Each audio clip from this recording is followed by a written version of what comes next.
World News Today, brought to you by Abro Corporation, world's largest manufacturer of radio phonographs with automatic record changers. This program is presented in behalf of Abro dealers all over America. By shortwave broadcast in our own country, CBS reporters are waiting to bring you first-hand news from the world's political and battlefronts. Now, here's Douglas Edwards. The German army continues its retreat across the Rhine today, blowing big bridges across the river to prevent Allied armies from crossing after the enemy troops. But American and Canadian troops are moving quickly toward bridges still standing, and the German radio a few minutes ago said the Americans are bringing up rubber boats northwest of Dusseldorf, apparently intending to cross the Rhine as speedily as possible. 1,000 American heavy bombers, 500 fighter planes were over Germany in daylight today, despite bad weather, attacking marshalling yards and industrial plants. The Royal Air Force also took a hand in the daytime bombing. Its target was a communications town near Gelsenkirchen. For the first time in 9 months, German planes have bombed and strafed sections of England.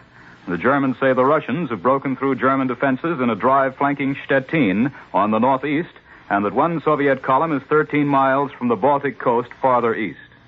B-29s have bombed Tokyo again in very great strength, and on Iwo Jima, the Marines have almost split the Japs on the northern end of the island.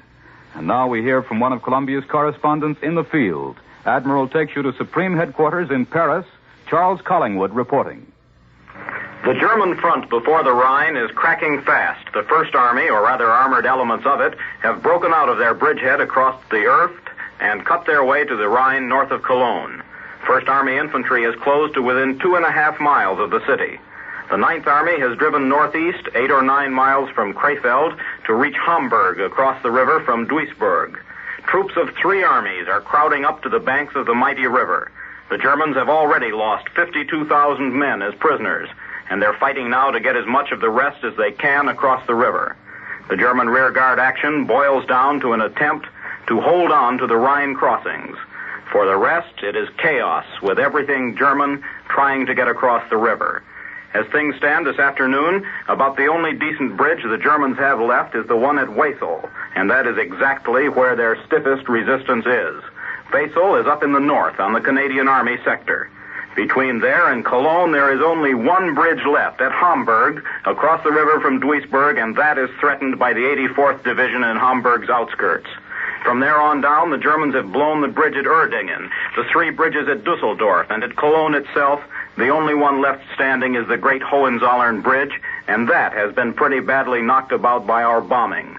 Of course, there are other ways to get across a river than by a bridge, but there aren't any as quick, and the Germans want to get across quick.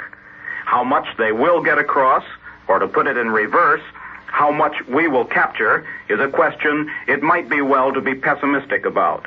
In the last 9 months, the Germans have developed to a fine art, the business of getting out of traps.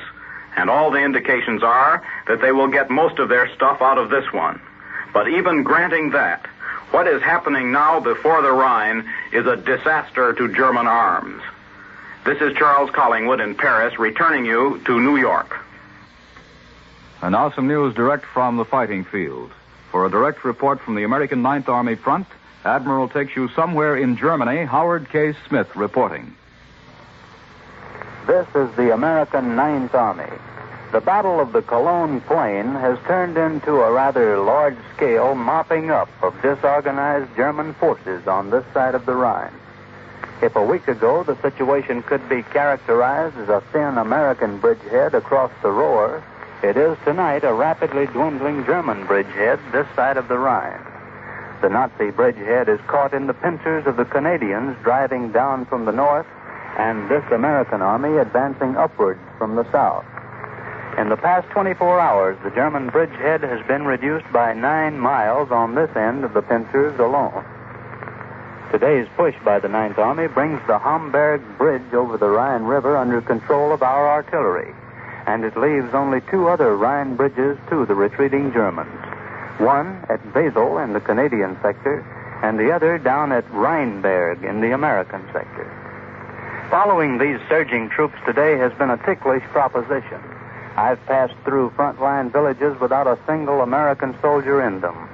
Sometimes it's hard to say to whom these towns belong. They've been neglected by everybody. There are no German troops around, and none of ours have showed up. The citizens, though, have taken it on themselves to surrender without being asked, hanging white flags from every roof in town.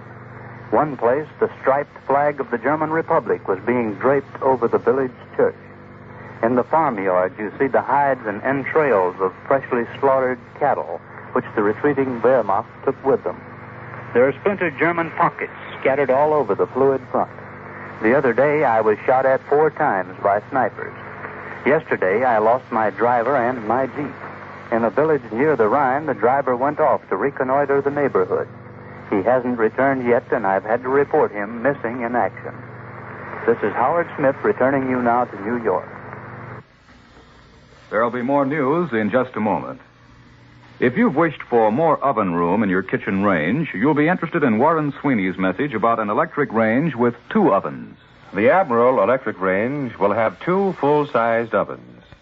Think how grand it'll be on holidays or any day when you're preparing a really big dinner to have 2 ovens.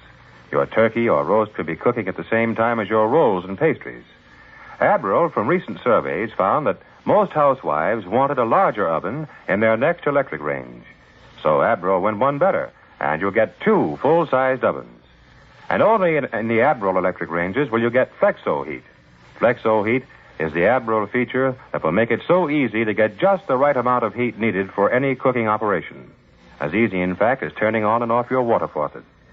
And it's going to be a case of love at first sight when you see the modern styling and distinctive beauty of Admiral electric ranges. So when Victory makes possible the production of civilian goods, see the various new models Admiral will offer.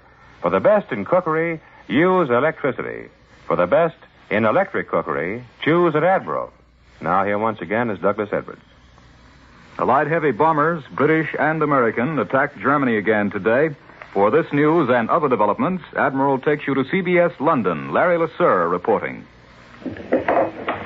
With one of the greatest Allied victories of the war being forged on the western banks of the Rhine, the Germans have countered with a new air offensive against England. We heard the familiar sound of the sirens in London last night, but it hasn't been much of an air offensive so far. Yet they were real planes, not robots, and 6 of them were shot down. The raid came as enough of a surprise to make propaganda for the Germans, a sign that the Germans are worrying about the morale on the home front as well as the morale of their troops. Britain knows enough about the effects of air warfare to realize that the unprecedented Allied air bombardment of Germany is shaking the grip of Nazi discipline in the Reich. Germany's disastrous military situation needs no emphasis. Where we fought for the city of Aachen street by street, the industrial cities of Krefeld, Neuss, and Mönchengladbach have fallen with little more than a push, a certain indication that the bulk of the German army is no longer morally fit to make each of these into a minor Stalingrad. London is now aware that in addition to all her other troubles, Germany is now suffering from an entirely new labor problem, in which a manpower shortage exists side by side with unemployment. You see, the great German comb-out of men for the army has produced an acute shortage of skilled labor, but at the same time, there are large numbers of unemployed in Germany, deprived of their jobs by the bombing of factories, shortage of raw material, and the lack of transport. The number of foreign workers in Germany has been estimated at 12 million. The Nazi theory has been that such a mass of more or less unfriendly workers was not dangerous if they could be kept under close supervision. Now that these foreigners are thrown out of work, they form a potential guerrilla force. Already reports have come from neutral